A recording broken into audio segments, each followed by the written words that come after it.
So today is a different video. This video will not be about my succulents. This is actually going to be about something that I've been very curious about. So I want to make a little small pond. Now I've looked through YouTube to get some ideas, and I found a YouTuber. His name is, on his channel, Chewy Bros Aquatic, and he made a small pond out of a planter, and it only cost him $25. The reason I chose to follow him is because he has a big pond, and he seems to have experience already. You know, he's lived and learned on regarding the pond area. So and that's what you want to do, kind of. You want to see who's done stuff and how did it work for them, and kind of go from there. So that's what I'm doing. Though I might go slightly a different direction, but I'm still going to be guided by him. I'm trying to communicate with him on Instagram as I go, and he can share this in his channel if he wants, because I did get the he is helping me figure it out, guiding me. So so I got this. This is a pretty decent size for from Dollar General. This is a pot. Obviously it's plastic, but it's really pretty. It looks like it's like a barrel. So I didn't want something too big, but also not really tiny. And choosing the fish will be very important, because I don't want fish that are I'm gonna have a million of them in there. I don't want that. And then I don't want something that's too needy, you know. So I have to do research on I also did some research on fish that do well in things like this, with the plants, filtering the water and giving the water oxygen and stuff like that. So anyways, I'm just gonna be sharing what I'm doing with you guys, and if it works, great. If it doesn't, then we'll just go from there. So it's been a week since I started this project. After I set everything up, I went to the pet store, and let me show you first how did I set up the inside. Just real quick, I almost forgot some important things that you need to consider before you do this.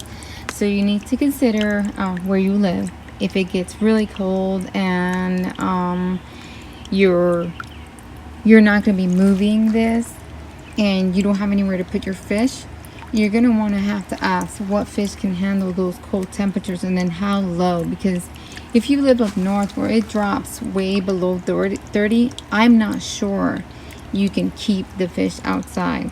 I'm not sure. So those are things that you want to ask about.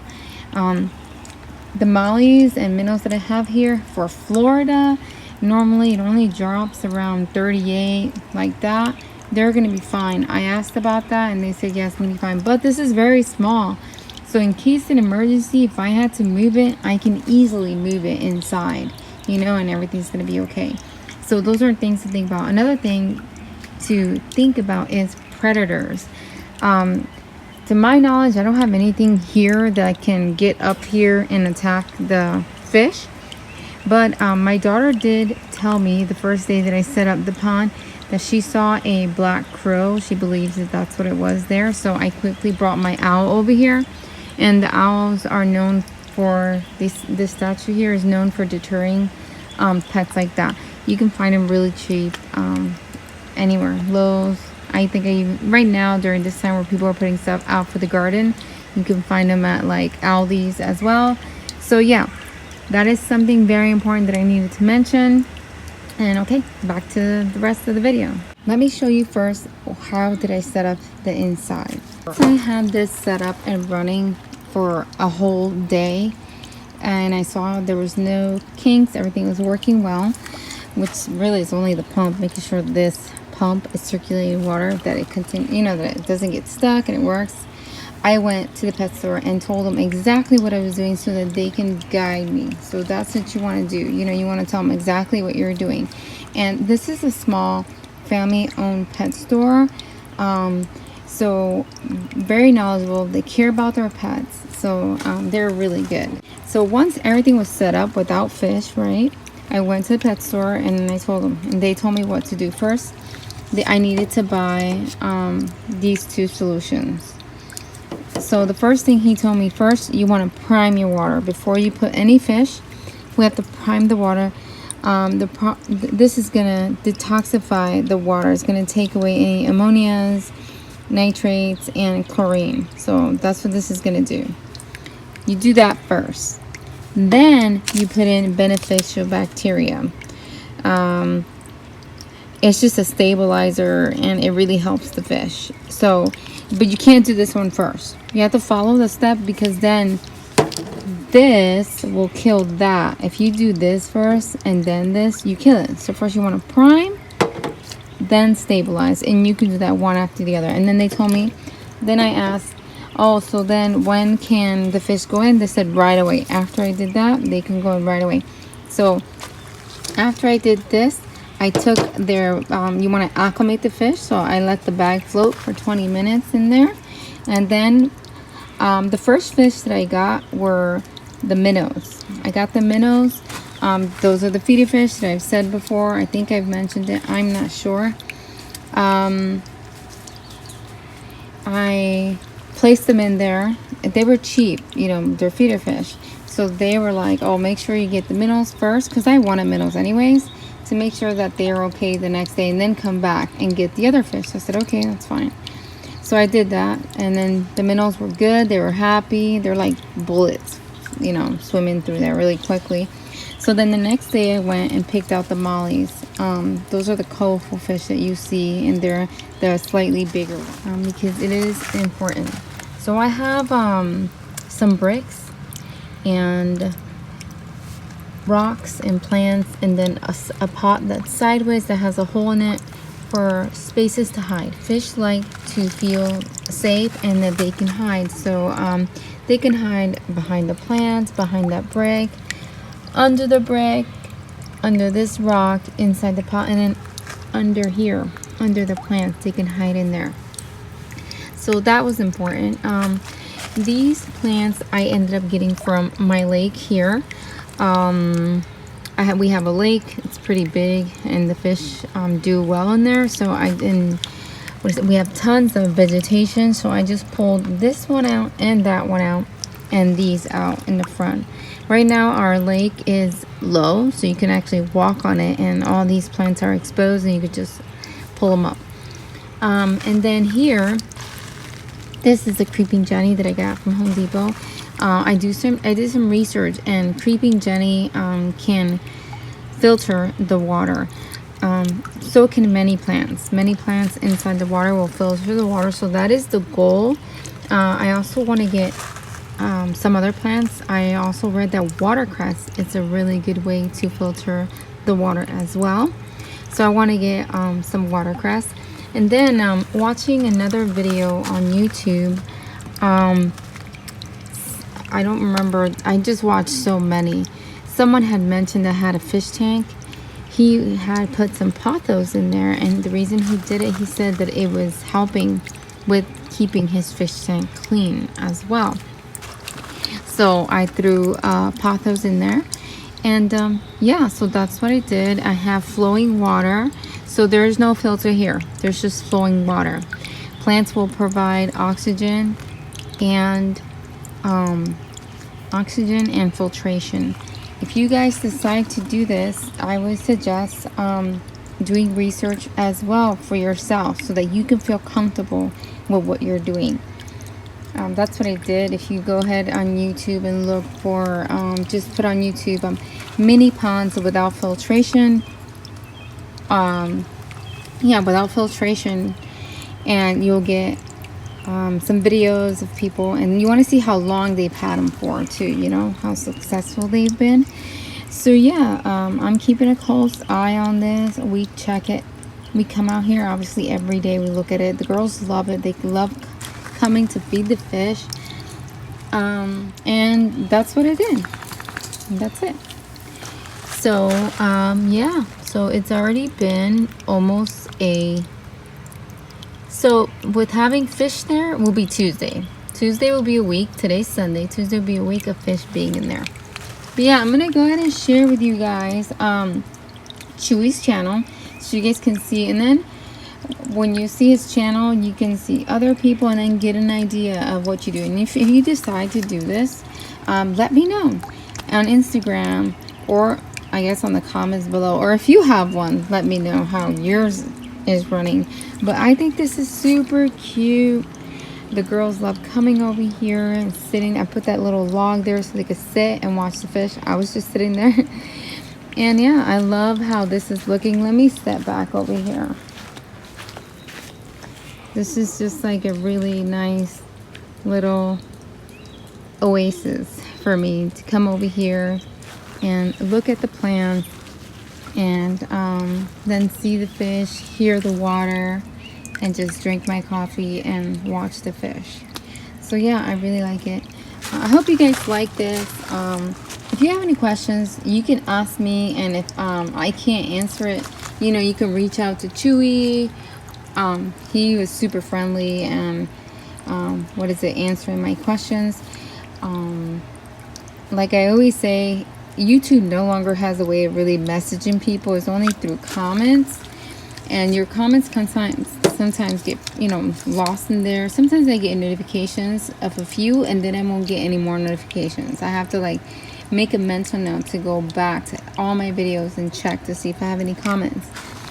So yeah, Instagram is just a messaging, an easier way of messaging. I get the messages and I am notified that I have a message.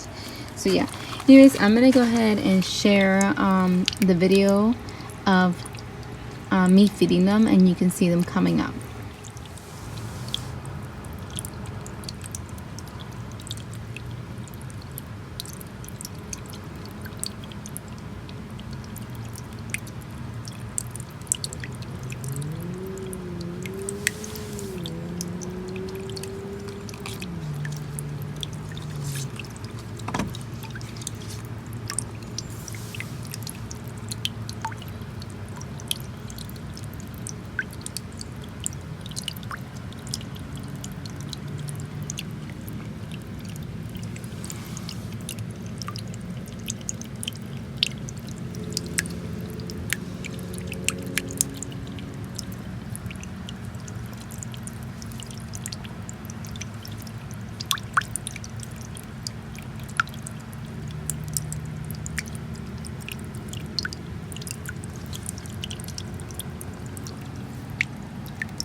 There's creamsicle and orange.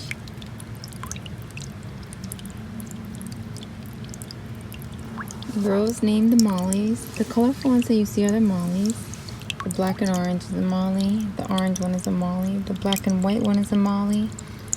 And the white one is a molly. And then the other ones, those are the minnow, the feeder. They're called feeder fish because the store sells them for people to feed their turtles, because that's what turtles eat. So it's a part of life cycle. That's how it works. But yeah, we know turtles will be eating them here. So we have them in here, and they are super fast. So they're hard to see. They do have unique coloring, but you cannot see that. You won't be able to see the coloring unless you have them literally like in a clear fish tank in front of you, because their colors come through their stripes.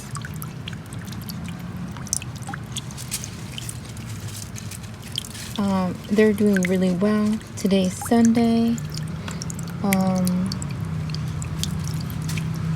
Yeah, the girls are really happy. They enjoy it. I enjoy coming out here and feeding the fish. You can tell that they're getting used to us, friendlier and friendlier. They come up. When I come, they're learning that it's a sign that it's going to be feeding time. So yeah, very cool. An update on this is that it was pouring rain, and we were scared of the mini pond overflowing and the fish just flowing out with it. So we drilled holes all around the edge So that means that, you know, if the water starts to rise up to the holes, it's gonna leak out, and just keep it at a certain level.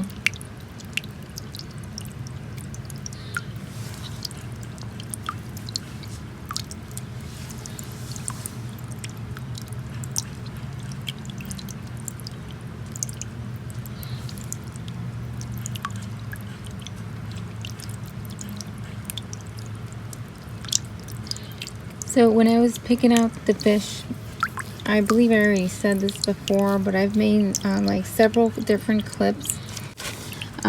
So I don't know where I left off on that. So I'll just go ahead and repeat it just in case I didn't say it. When I went to the pet store, I told them what I was doing. So it was important to know that the fish were not going to get big, and that the colorful fish would get along with the minnows. So yeah, so they're the ones who advised me, okay, you can get the mollies. In the beginning, they were suggesting the goldfish, but then I expressed to them that I didn't want the goldfish to get big, because they do get big. Then I would have to rehome it, and then the girls would be sad, you know? So I was like, I don't want to do that. Another thing is, if the fish do breed here, I made sure to ask that it was okay to donate them back, and they said sure, that they'd take them. So yeah, just in case, you know, because this is a mini pond, it can only handle really so many fish. So if they do breed, I can scoop them out whenever they're big enough and take them to the pet store.